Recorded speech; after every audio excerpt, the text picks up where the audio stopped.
Hey, what's up you guys? It's Dorothy and welcome back to my channel. In today's video, we're going to go into the next part of Crank by Ellen Hopkins.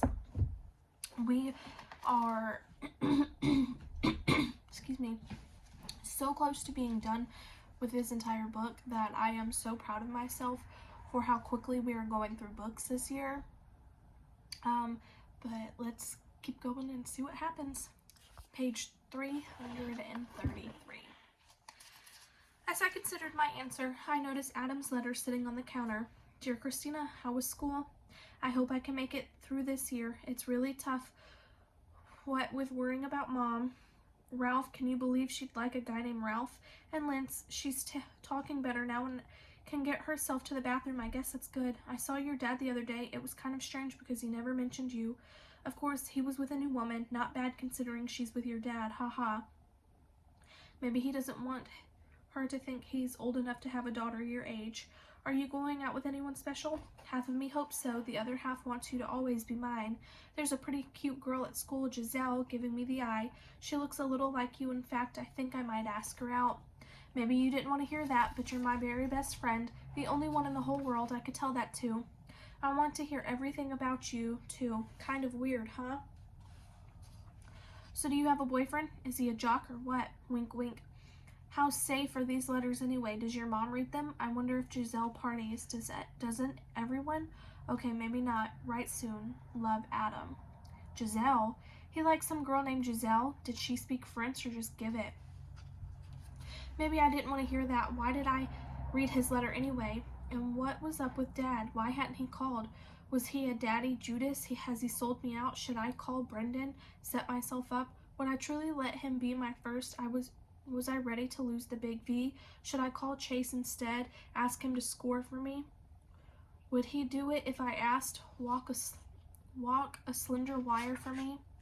Did I want to risk honor roll status chance further aligning my mom?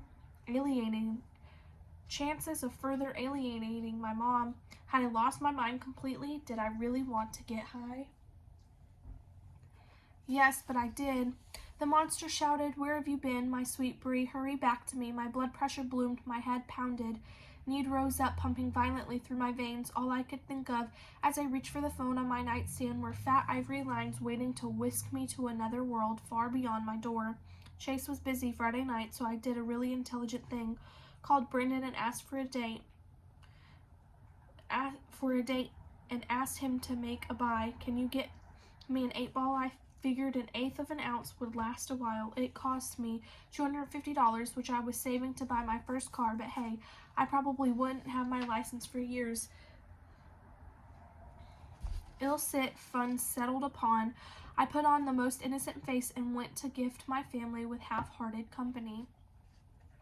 I could hardly wait for Friday. Through the voice of my virginity, nagged the lure of the monster was stronger. Besides, I could always say no, couldn't I? Pretending to be the perfect gentleman, Brendan arrived at my door, introduced himself politely.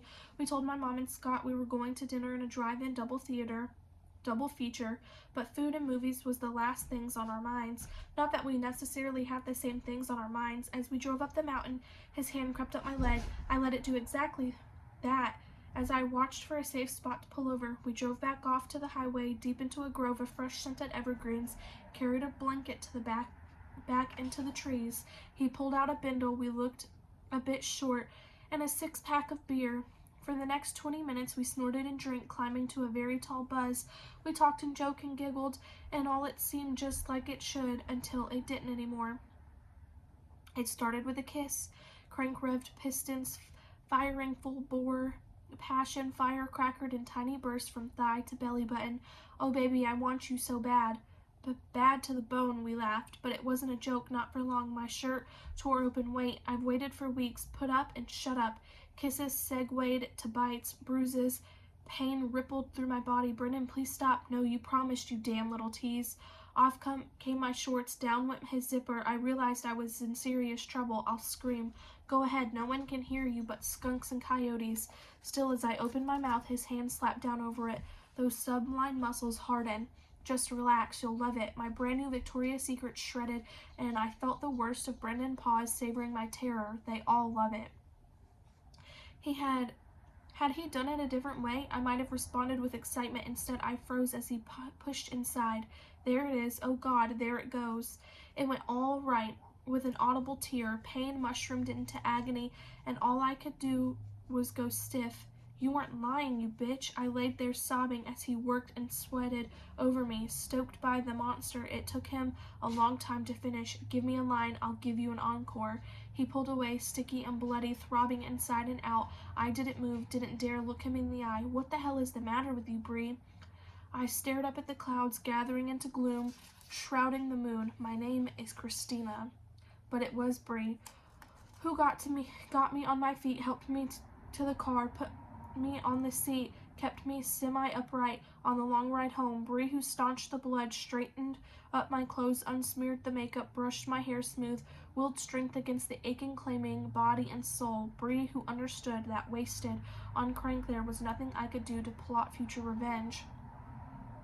Not a blink of remorse. Brendan didn't say a word most of the way home. He drove slowly just under the limit. I watched him out of the corner of my eye. He didn't look so perfect anymore. His nose had a bump and his eyebrows almost joined, and of course I knew what he was made of. Finally he found a few words. His thank you for the gift he had stolen, the one I should have given and never could again. I will remember them forever. If I had known you just lay there, I wouldn't have bothered. Have you ever had so much to say that your mouth closed tight, struggling to harness the nuclear force co-scaling within the words? Have you ever had so many thoughts churning inside that you didn't dare let them escape in case they blew you wide open? Have you ever been so angry that you couldn't look in the mirror for fear of finding the face of evil glaring back at you? I stared at Brendan, trying to find some words, any words to express the terror of those minutes, the horror of his violation, the humiliation of his vindication, but my mouth closed up tight around the nuclear force building inside, thought after thought churning the evil in my core, threatening to ever escape me. Would you think it's a mercy killing? I'm going to leave off right there. I will see you guys in the next video. Bye.